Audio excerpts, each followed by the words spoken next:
A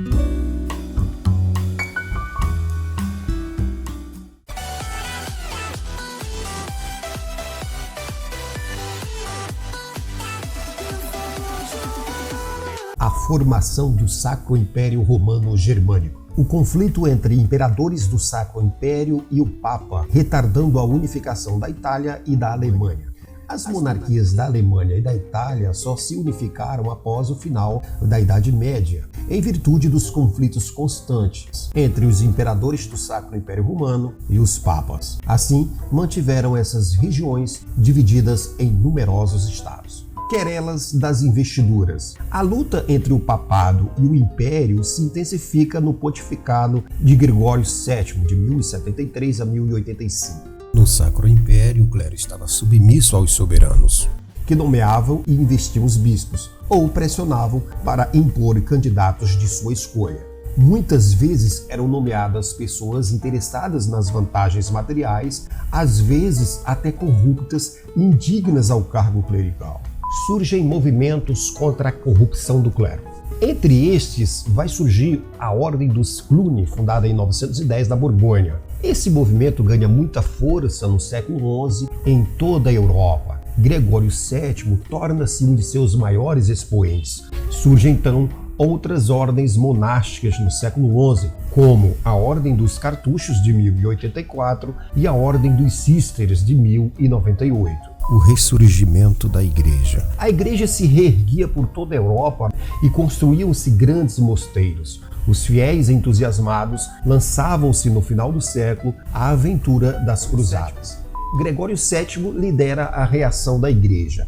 O Papa Gregório VII, que era um monge da Ordem dos Clunes, devoto da reforma espiritual do clero, após sua eleição, afirma a independência da Igreja em relação ao imperador do Sacro Império. Condenou, portanto, as investiduras realizadas pelos leigos, decretou a queda de todos os clérigos que houvessem obtido cargo em troca de dinheiro e proclamou ainda a autoridade absoluta do papado sobre a Igreja e os fiéis. Henrique IV contra Gregório VII. A atitude do Papa Gregório VII provocou reações por parte de Henrique IV, imperador do Sacro Império Romano-Germânico, que se recusou a acatar os decretos papais. O Papa Gregório VII o ameaçou de excomunhão e o monarca tentou destituir o Papa. Os nobres apoiam o Papa contra Henrique IV. Mas Henrique IV, além de enfrentar a excomunhão papal, também teve a oposição dos nobres alemães que desejavam enfraquecer a autoridade imperial e assim se aliaram ao Papa, enfraquecendo politicamente Henrique IV, que chegou a pedir perdão ao Papa e em 1077 empreendeu uma peregrinação a Canossa, pequena cidade italiana. A destituição do Papa Gregório VII e a Concordata de Worms de 1122. Posteriormente, já suspensa a excomunhão, Henrique IV destituiu o Papa e o obrigou a fugir de Roma. A luta entre o papado e o Sacro Império foi interrompida temporariamente com a assinatura da Concordata de Worms de 1122. Este documento estabelecia limites aos poderes de Henrique V, então imperador do Sacro Império. Querela das investiduras no século XII e XIII. Durante o século XII e XIII, novos conflitos envolveram papas e imperadores, reacendendo a querela das investiduras, que era, na verdade, uma disputa pelo controle do mundo ocidental. Por um lado, os imperadores germânicos, ambicionando expandir seu domínio sobre o Sacro Império, realizaram intervenções frequentes na Itália e até no âmbito da Igreja. Por outro, não conseguiam submeter os nobres de seus domínios à autoridade imperial. A Alemanha dividida em reinos autônomos, 1250. Após 1250, a Alemanha possuía uma centena de estados autônomos onde o imperador tinha pouca influência, predominando o poder dos príncipes locais. A Itália também vivia dividida em reinos independentes.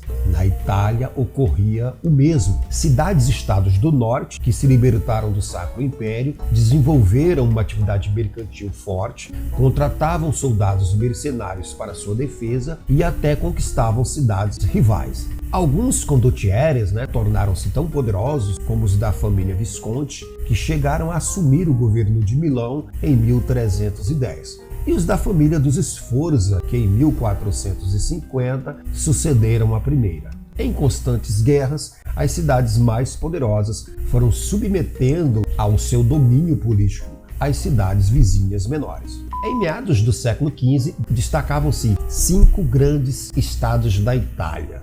Nós vamos ter a República de Veneza, governada por um duque e por um conselho, a República de Florença, dominada pelos Médici, família de banqueiros, o Ducado de Milão, governada por condottieres, da família Sforza, os estados pontifícios ou estados da Igreja, e o Reino de Nápoles, governada por um parente do rei, de Fernando e Aragão.